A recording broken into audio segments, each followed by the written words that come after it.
Lula sabe que seria humilhado no Salão Oval.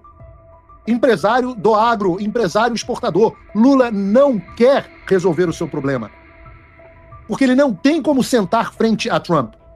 E Trump destruiu a narrativa do Lula, ao vivo, na frente do mundo inteiro. Eu peço a você que crave o dedo no like. Se você não cravou o dedo no like e não se inscreveu no canal até agora, meu Deus, esse é o dia. Esse é um programa que ninguém perde, nem mesmo os jornalistas da velha mídia. Por isso que você tem que mandar o programa. Então não há como pintar esse convite ao Lula como uma vitória. Ah, mas o Trump elogiou o Lula. Porra, cara, eu não sei. Agora o Sam Puncher tá aqui, ó, entrevista à CNN aqui dos Estados Unidos, Mauro Vieira diz que a agenda do Lula impede um encontro na semana que vem e que entre o presidente brasileiro e Trump, mas o que deve acontecer é um telefonema. Ah, não vai encontrar? Por quê? Tá sem tempo? Sem tempo. Pô, desculpa, eu tô enrolado aqui, não tenho tempo, minha agenda tá ruim para encontrar o líder do mundo livre, mas eu vou fazer um telefonema. Ora, Lula sabe que seria humilhado no Salão Oval. Empresário do agro, empresário exportador. Lula não quer resolver o seu problema. Porque ele não tem como sentar frente a Trump. E Trump destruiu a narrativa do Lula, ao vivo, na frente do mundo inteiro. Ai, mas o Trump elogiou o Lula, Paulo. Porra. É mesmo? Que pilhão. Todo dia o Trump elogia líder do mundo inteiro. Leiam o Art of the Deal. Isso é parte de negociação. Aliás, eu vou reagir aqui, coitado. Eu gosto dele, ao comentário do Guga Chakra. Bota aí.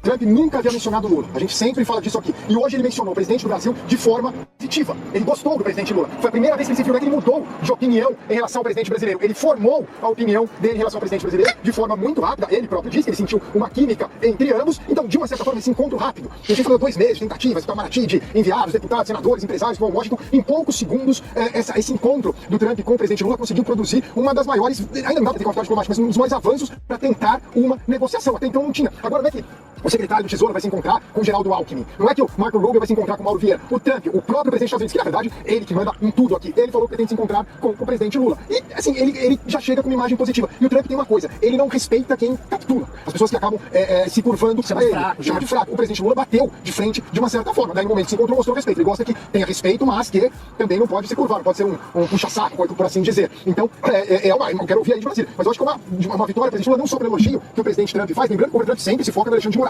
Nunca no presidente Lula, sempre Alexandre de Moraes. Mas ele fala de uma forma extremamente positiva do presidente brasileiro e não cita o presidente Jair Bolsonaro. Eu até quero ouvir de Brasília, porque isso é um golpe muito grande nos bolsonaristas, né? Que até então tinha essa coisa que o Trump com o Bolsonaro, e agora eles estão vendo o herói deles, o herói do ex-presidente Bolsonaro, o ídolo do ex-presidente Bolsonaro, elogiando justamente o presidente Lula. Porque o que ele fez, pode não ter acordo lá pra frente com as tarifas, mas ele já elogiou publicamente o presidente Lula na primeira vez que ele se referiu ao presidente Lula. Eu acho que isso é um duro golpe no Bolsonaro.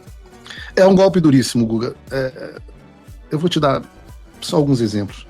Há 5 dias atrás, o jornal indiano publicou a seguinte matéria. Donald Trump diz que é muito próximo do primeiro-ministro Modi. Ou Modi, como você vê. Aí hoje, o Trump, nesse mesmo discurso às Nações Unidas, o que fez? Denunciou a Índia como um dos países que ajuda a financiar a Rússia na guerra contra a Ucrânia. No meio da guerra comercial com a China, o Trump elogiou o Xi Jinping, dizendo que ele era um homem muito inteligente. Chamou ele até de bonito. E enquanto isso, ele socava com força a tarifa na China e forçava eles a um acordo com os Estados Unidos. Ora, em 2018, ele elogiou o Kim Jong-un, dizendo que ele era uma pessoa muito aberta e honrada. Ao mesmo tempo, ele ameaçava o Rocketman da Coreia do Norte a destruir a Coreia do Norte, caso ele continuasse com as posturas agressivas em relação aos Estados Unidos e à Coreia do Sul. Guga, pelo amor de Deus. Pelo amor de Deus. Até o Trump chama todo mundo para a mesa de negociação. Ele chamou os caras do Irã para negociar. Esse é o jogo. O Trump elogiar e chamar alguém para negociar está longe de ser uma vitória. Pelo contrário, o morde-a-sopra que ele deu no Lula hoje é um aviso de que o Brasil está com o dele na reta.